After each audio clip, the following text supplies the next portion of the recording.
Hey everyone, it's Brian here from Massey's Main Entertainment, and we're back. We should have been back last night. Apologies, but I had internet down for almost 8 hours here in the county, and I almost died of sheer boredom. It's a miracle that how much I spend time on the internet and streaming. So we're back here. We're continuing with our series from 1965 to 1979, counting down those top 5 movies from each year. We're up to the year 1972. Which, may have a movie or two that everybody kind of knows in this particular year. I'm joined with my buddy, Doc. Doc, how you doing, my man? All good, buddy. All good. All right. Randy, how you doing tonight? Doing well. All right. And Rich Strickler. Get an opportunity to check out Rich's channel as well. We did a whole lot of movie videos with Rich, covering some other years, like from 1981 all the way through, 1980 actually, all the way through 1999, plus a lot of other top 5 for particular genres we did earlier times. So I think you guys should check that out as well. Today, we're going to be going in this particular order. I'm going to lead it off. And then Randy, you're going to go after me. Doc is going to jump in there at that 3 spot. And no, actually, Rich, you're going to go. Sorry. Rich, you'll go 3rd. No, Doc's going 3rd. I don't know what I'm doing tonight. Doc's going 3rd. Rich gets to do cleanup because I don't want to rob Rich of the cleanup in this particular year. I know he's going to be really excited about it. So, and we go around the horn style when we do these ones. We're going to go 5, 5, 5, 4, 4, 4, and so on, counting it down to number 1. So I'm really excited about this year. I thought that I had a good 9 movies always in the running. The number 5 spot was a last-minute choice for me. I watched that movie again this week. Guys, what did you think of 1972? Well, I had 10 movies that I was thinking about, and it was tough to leave some out for the fifth spot. But yeah, and there's a couple classics I think this year too, masterpieces. Yeah, I gotta agree. Yep. Doc, what'd you think? Yeah, you know what? The deeper you got into the year, the better it got, kind of thing. I think 71 was pretty high end, man. That's a pretty tough follow up year in 72, but right.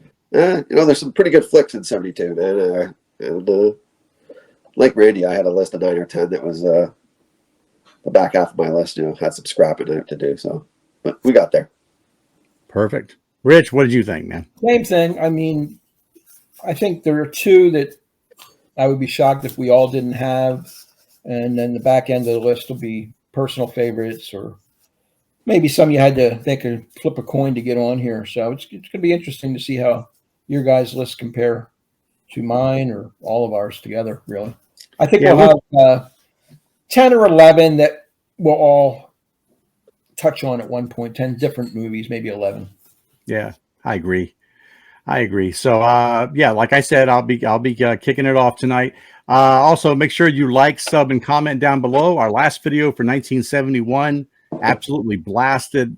It took off like after the first 24 hours for some reason. It just kicked in a high gear. We have almost 1,100 views of that video, so we appreciate the support there, the new subs. Please leave your comments down below, especially your top 5s. I wrote down 3 movies from 1971, other movies that people mentioned that I have not seen, so I'm kind of interested to see how those play out. So I'm going to get us started, guys. And for number 5 for me, I'm going to stick with my sci-fi genre. This one is a movie by Andrei Tarkovsky, Solaris. It's a really kind of a psychological sci-fi film. Chris Kelvin is like this psychiatrist who has to go to the space station that's hovering above a planet called Solaris. And he has to go visit there because there's been some strange reports coming from the crew there about strange happenings. And they want to go evaluate the psychological health of the crew. And some of the things that they're seeing is like manifestations of people in their lives, actually, coming into like physical being to where you could actually touch and talk and everything to them. And so he's sent there to investigate, and actually he experiences some of those things himself. So I thought it's a little long. It's about 2 hours, maybe 45 minutes long. But I thought that the story toward the end really kind of picked up, and it was a very interesting film to watch. One of the, it kind of reminded me of was Event Horizon, kind of took some things from this, but in a more horrific fashion. And also the movie with Brad Pitt, Ad Astra. I don't know if you guys have seen that. I also thought that Ad Astra kind of took some elements from Solaris as well. I think for the time, it was kind of a little bit ahead of the curve as far as sci-fi films go. So that's my number 5. Very good. Randy? All right, my number 5. Sometimes I think comedies often get forgotten in these best of lists. I can always remember the quote from Peter O'Toole says, "For my favorite year, tragedy is easy, comedy is hard." He said. Right. I'm going to pick Play It Again, Sam. Herbert Ross. Woody Allen wrote the play. He also wrote the screenplay. But I think Herbert Ross directs and kind of reels Woody in a little bit. And he doesn't try to Jerry Lewis his bits. I'm going to use Jerry Lewis as a verb here. But where Jerry Lewis used to always go a little too far in some of the things. But in this one, his idol, Humphrey Bogart, gives him advice. He's kind of like a spirit or an imaginary friend. And he has Diane Keaton. You got Tony Roberts. They're a married couple that keeps setting him up, and he nervously screws up every date. And Woody trying to be cool to impress his dates is hilarious. There's one scene that I know it's coming, and it just cracks me up every time. Is when he's trying to show this record, and the record just goes flying out of it. And at the end, he does get to react to a scene from Casablanca. I think it's one of Woody's best performances. But I wouldn't go as far as this. There's a book called Alternate Oscars, and it said Woody should have won it instead of Marlon Brando. I don't know if I'd go that far. No. Yeah, that'd be a stretch. But it's a fun movie, and it's the one I've always liked. Nice. That's very nice. I didn't see that coming, but yeah, that's good. Sure. Doc, what do you think? Man, like I said, yeah, I'm just gonna go for it, man. My number 5 is Sleuth, so that's where we're gonna come in with. You guys have heard me talk about it before, anyway, but I like these kind of movies and that stage kind of environment, shall we say, with Gary Glenn Ross or those kind of Death of a Salesman. It could be whatever, but it's a real play atmosphere, a real about a crime writer and shall we say his lover, and invites him over for a knockoff, shall we say, of a robbery, and Michael Caine plays the character, and Laurence Olivier is their crime writer, and it's a seedy, dark mystery at sometimes. Sometimes it's pretty campy, and sometimes it's pretty. It is pretty dark, and it's a mystery that flows through, and it's really done as a play kind of thing like that. But there's lots of twists and turns as the story goes along, and almost like who's outsmarting who as it goes, and like that kind of stuff in the flick, man. Anything like Agatha Christie, that kind of stuff, I like a lot too. So, Sleuth is just a good mystery thriller, if you ask me, from 1972. It's really good acting, and it's really great dialogue between Caine and Laurence Olivier in this movie as well. The script is really well done. So, and it's all in one setting. I like that kind of environment as well. So, it's Sleuth is a good one, man. I'm coming in with number 5 with that one. Yeah, I had a feeling about that one for you. Yep. Yeah. It wasn't a surprise. Yeah, Rich, what about you, bud? That was a tough cut for me, Sleuth, because I haven't seen it in so long. I didn't want to put it on the list. But again, we have 4 different movies to start out with at number 5. Here we go. I've got The Getaway, Sam Peckinpah's action adventure crime thriller starring Steve McQueen, Ali McGraw, a heist gone wrong, a couple on the run. Peckinpah with some of those classic slow motion shootouts, especially that one at the end in the hotel. It's a good shoot 'em up at the end, man. Those guns are popping, man. You feel closed in with it. It's well done. Steve McQueen is his usual brooding persona, which I like. I love the Steve McQueen movie. Alan McGraw, of course, they were in a relationship at the time, and then the remake. This blows away the remake from 1994 with Alec Baldwin and Kim Basinger, again, a real-life couple that made that movie, but that's completely inferior to this. I love The Getaway. A lot of it has to do with Peckinpah's direction and McQueen's star power, I think. So that's my number 5, The Getaway. Excellent. All right. We're rolling up a number 4 here. I'm sure people are always going to, they could debate our rankings on where these actually go, but I do have Borman's Deliverance here.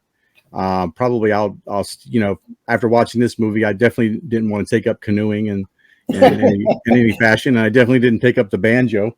You got 4 business guys kind of on an outdoor trip into the Georgia areas, and find themselves terrorized by some of the locals, which leads them to act out in violent ways to protect themselves and to actually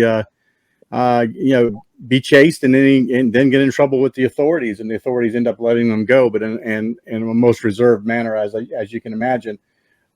Some horrific scenes in this, obviously, not just the violent scenes, but a rape scene that involves Ned Beatty's character, which is just horrendous to watch and difficult to watch, and but some great acting. Maybe one of my favorite portrayals from Burt Reynolds, I got to think, in this one. This and Boogie Nights would be a flip of a coin about which role I actually liked him better in. Voight was very good in this as well. Just a great movie all the way around, and I think one of the classic movies of all time. But I just like the 3 movies that I have ahead of that just a little bit better. So I've got Deliverance at 4. Good. Randy? All right. My number 4 is going to be Frenzy, Alfred Hitchcock.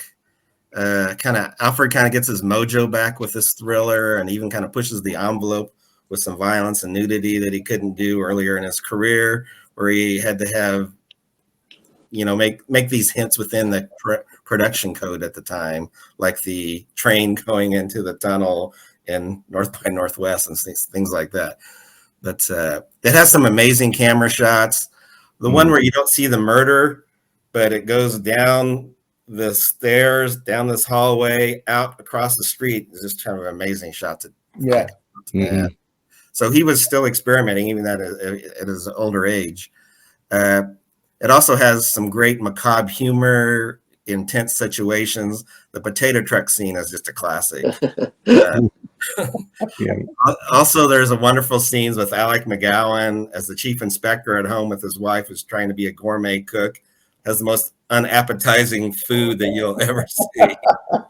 But it's got a familiar story. An innocent man is hunted down for a crime he didn't commit, and no one tells a story like Hitchcock does, and it's full of suspense and ghastly humor. It's too bad that he only made one more movie after this. Yeah. Yeah. Truly. Doc, what do you think? Well, my number 4 sounds like, I think, Rich's number 5, I think. So I got The Getaway here for me. Pretty much, I just, once again, I'll ride your coattails on something here, Rich. There, Steve McQueen's in it. I like Steve McQueen too, man. So pretty much, he shows up. My kind of character actor, cool dude, plays it perfect.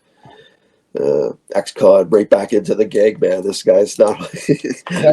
He's there for a cup of coffee. Gets his wife to sleep with somebody on the roll board to get him out, for crying out loud. So, but catch is he's got to jump in on a job to make it worthwhile on the parole to get out. So, yeah, it's got everything that Rich touched on. Great fight out in the shoot I've seen in that hotel there at the end, man. That's awesome too.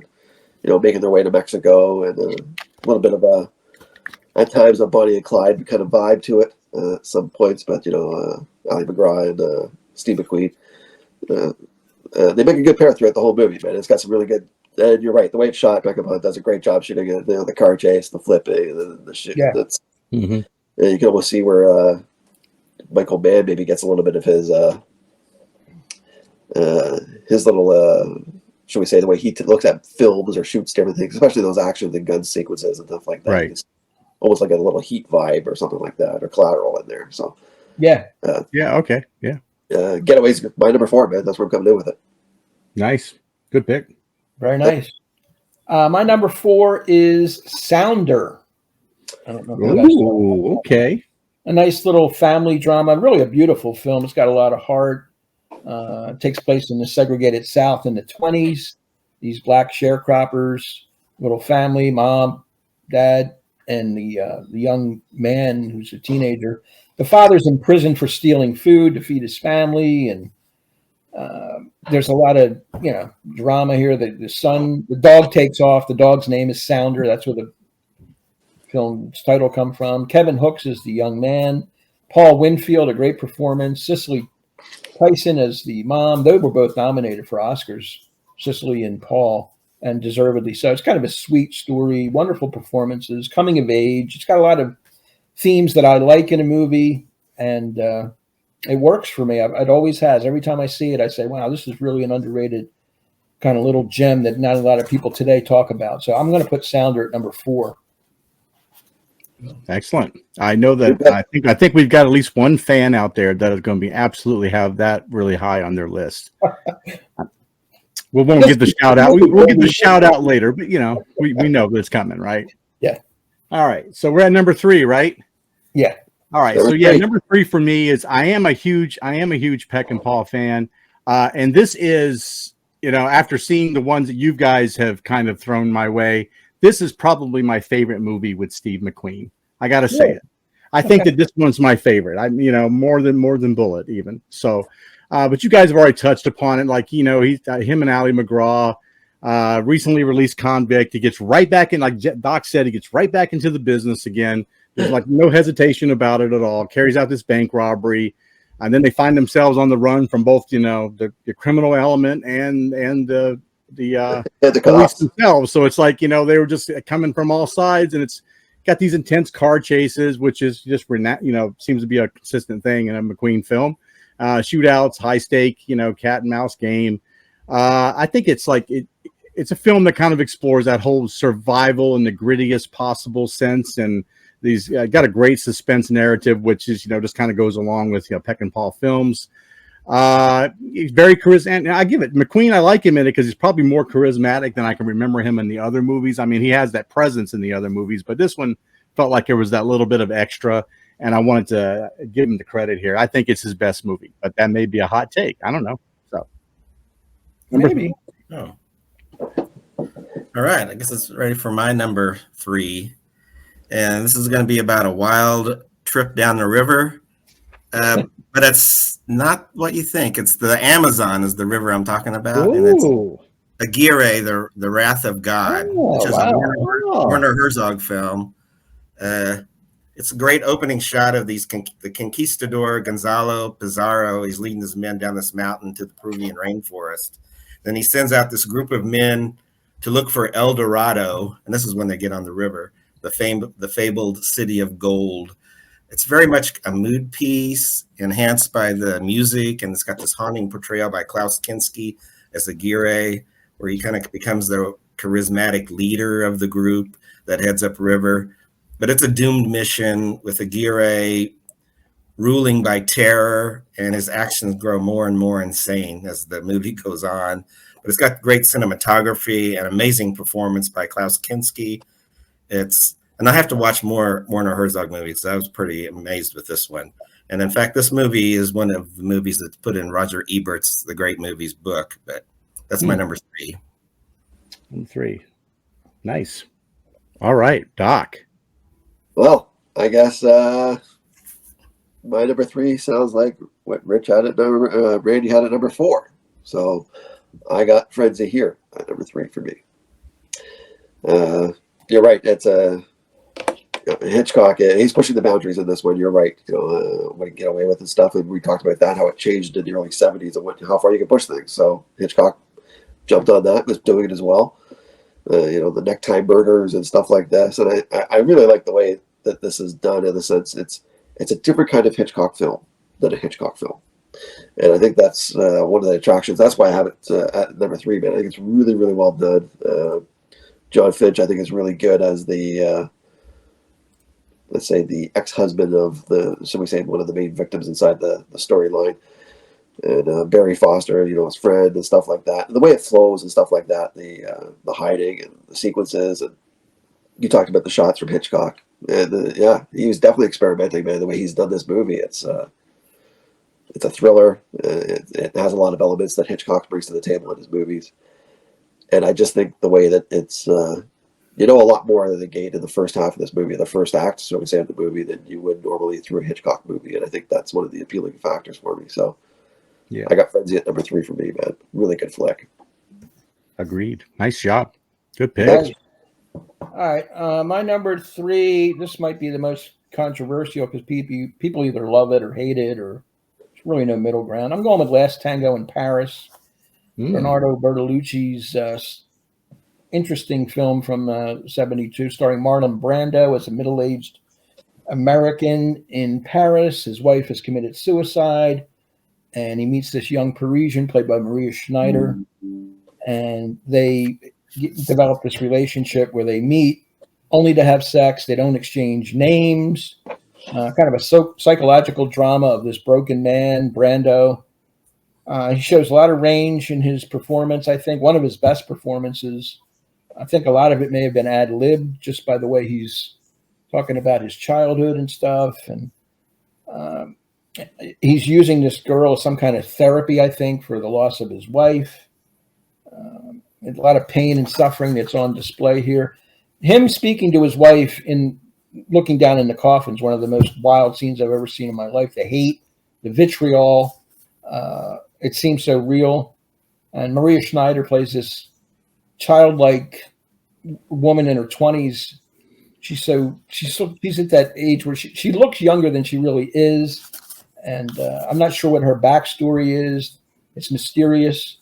What led her to the point where she's willing to go along with Brando's sex games? Is she a sexually liberated, a sexually liberated woman, or adventurous, or is she just tortured a soul like Brando and playing out? But I really like this movie. It's dark. It's not for everybody, but it's for me. Last Tango in Paris, number 3. Well, Excellent. All right, now we're rolling up to number 2.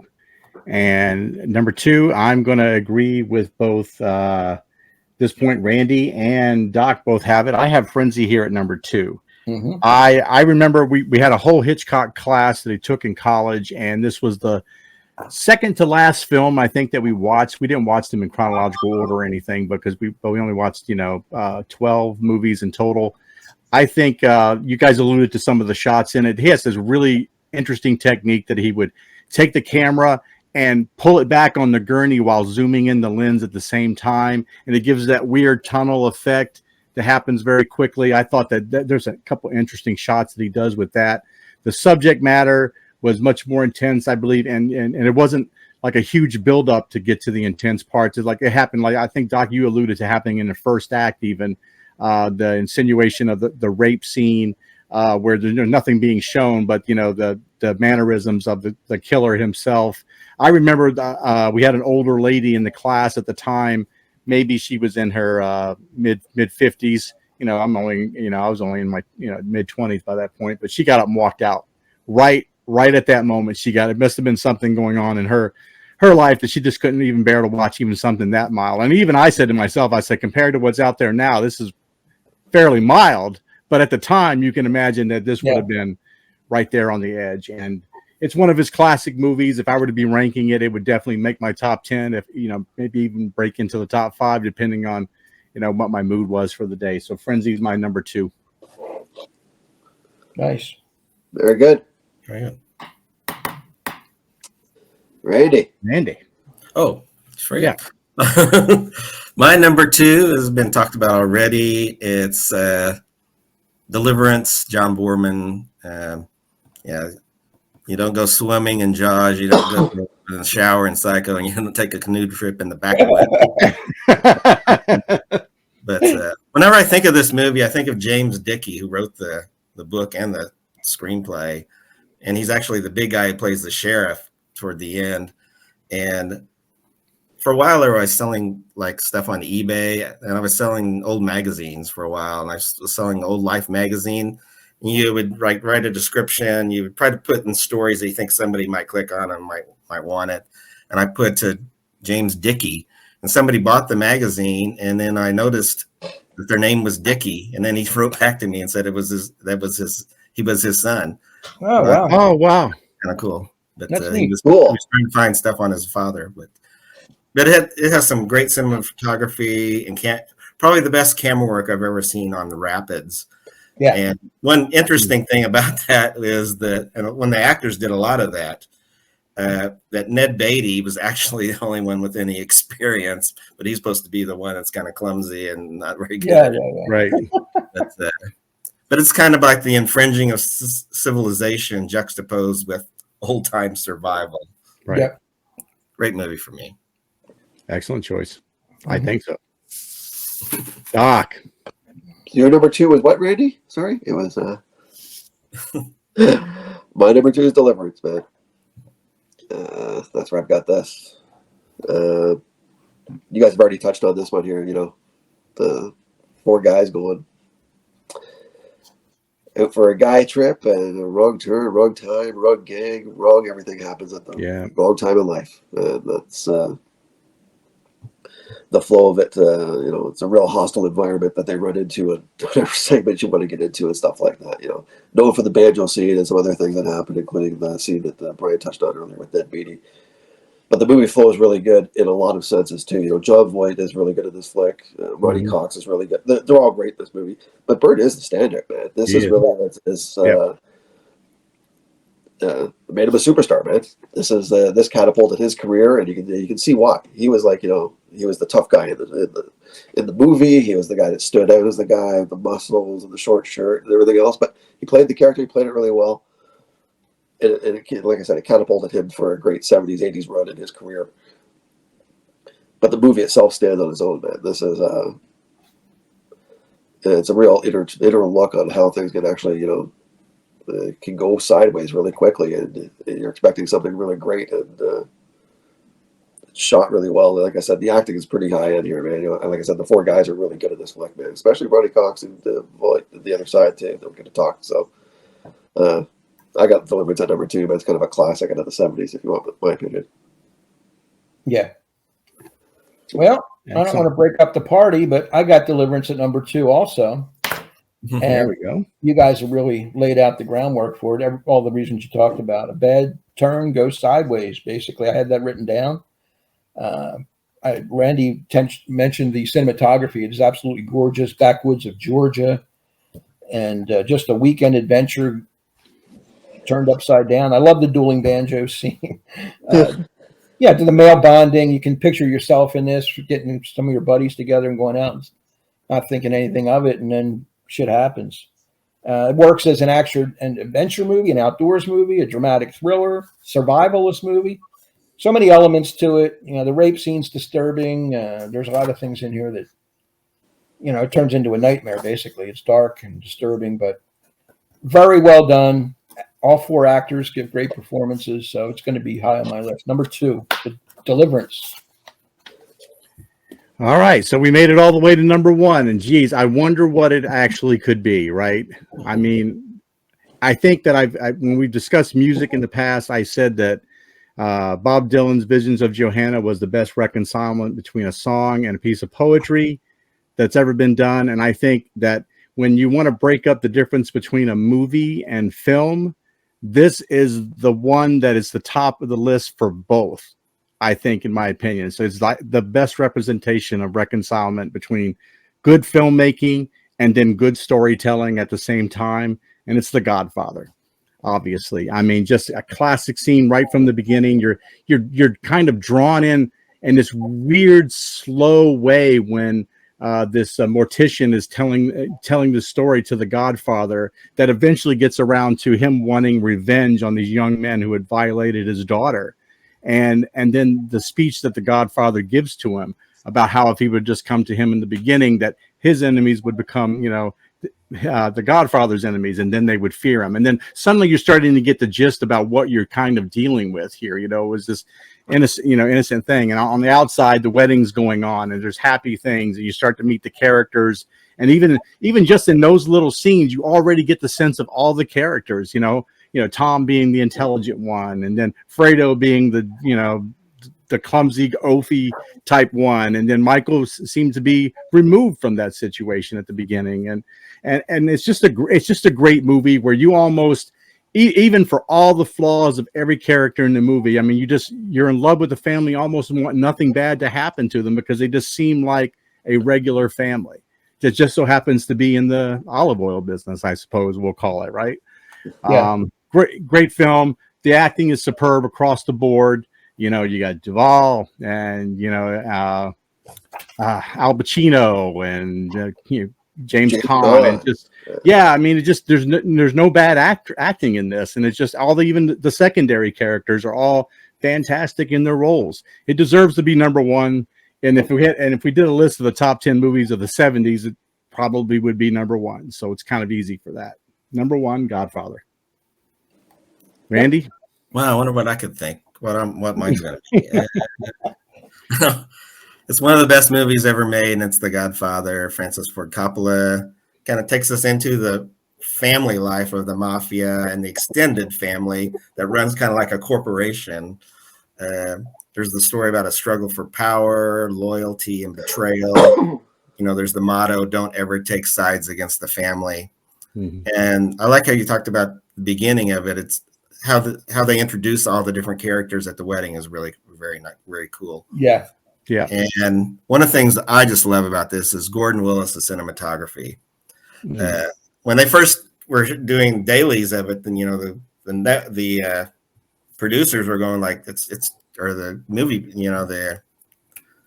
what's the word I'm looking for? The rushes or the rushes, but the corporation, the film company. Oh, the studio. Yeah. The studio. Gosh, I cannot think of that. But anyway, they were thinking it's too dark, and he was at the time he was called the Prince of Darkness for his photography.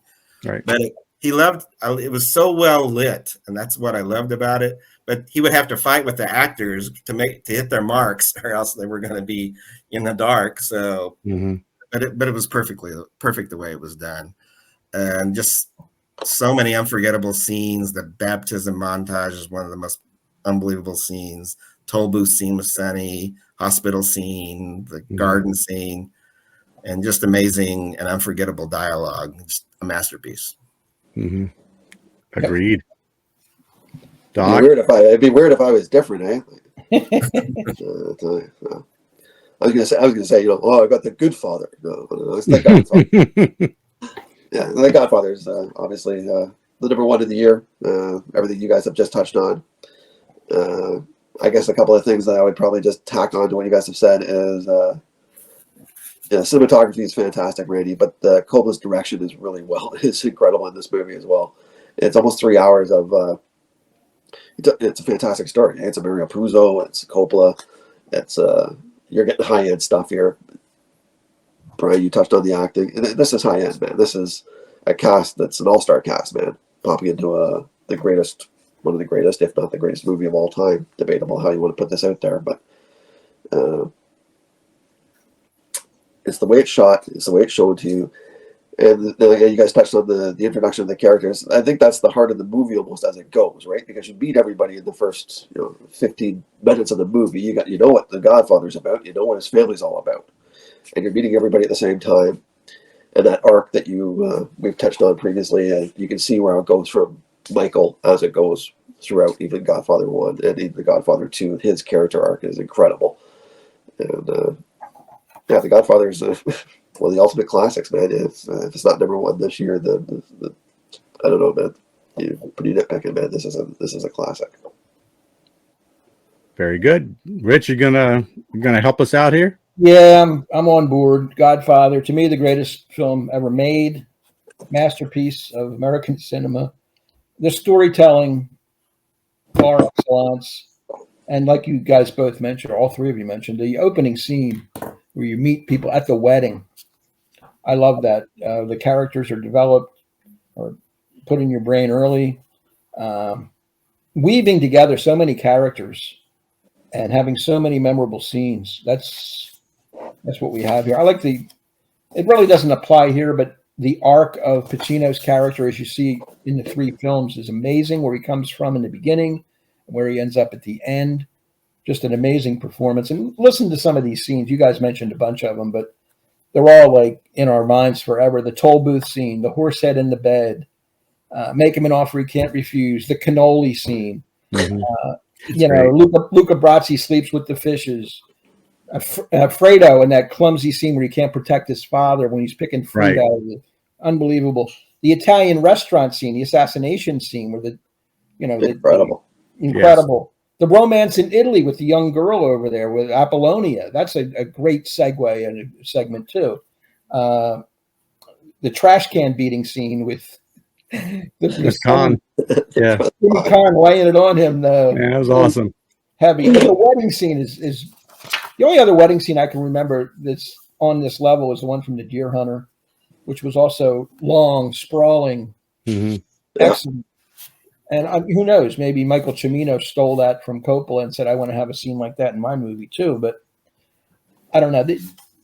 We all agree it's the #1 film of this year, probably the decade, and for me, all time. Absolutely agree. So overall, I mean, that's we're consensus on that. We all agreed on that, and Deliverance all made our top list. So that was 2. Yep. And I think if I'm counting right, we had 10 different movies. If I'm counting right, yeah. So the 3 of you had Frenzy, and Doc, Brian, and I all had The Getaway. Those were threesomes. yeah, it was And close. everything else was personal stuff here or there. Which we kind of suspected. I had Last Tango in Paris was the one competing for Solaris, Rich, for that 5th spot. That's the one I went back and forth on. I figured Last Tango in Paris can just brag that the sales of Land O'Lakes probably increased after that movie. I don't know. I didn't go there. He did. You didn't want to go there. I'm going to go there. I'm going to say it. Yeah. Okay.